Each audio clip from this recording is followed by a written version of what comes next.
అందరికీ నమస్కారం. నా పేరు బైరం నరసింహులు. మాది రామాయంపేట శివలో గలటువంటి నా 2 ఎకరాల పొలంలో నానో యూరియా స్ప్రే చేయడం జరిగింది. 1 ఎకరాకు 1/2 లీటర్ చొప్పున 9 డబ్బాలు స్ప్రే చేసుకోవడం జరిగింది. ఈ పొలంలో సార్ చెప్పినప్పుడు నేను నమ్మలేదు. స్ప్రే చేసినప్పుడు ఆ పొలం మంచిగా వచ్చింది. కనుక దయచేసి రైతులందరూ మన రైతులు కూడా నానో యూరియా వాడాలి. వేరే యూరియాకు ఎగబడద్దు. దయచేసి నానో యూరియా వాడితే మంచి పద్ధతులు వస్తాయని చెప్పి తెలియజేస్తున్నాను.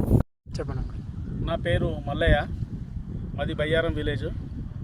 నేను 2 ఎకరాలు నానో యూరియా, నానో డిఏపి కలిపి వాడినాను.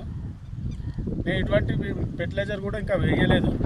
వీటి ద్వారానే నేను స్ప్రే చేసినాను. నాకైతే రిజల్ట్ బాగా ఉంది, చాలా మంచిగా అనిపిస్తుంది. ఇంకా వేరే ఎటువంటి ఫెర్టిలైజర్ వాడకుండా కూడా వీటి స్ప్రే చేస్తేనే గ్రోత్ మంచిగా వచ్చింది. మొక్క ఎదుగుదల బాగుంది. మళ్ళా మెత్తగా వచ్చినది, చేను కూడా చాలా మెత్తగా ఉన్నది.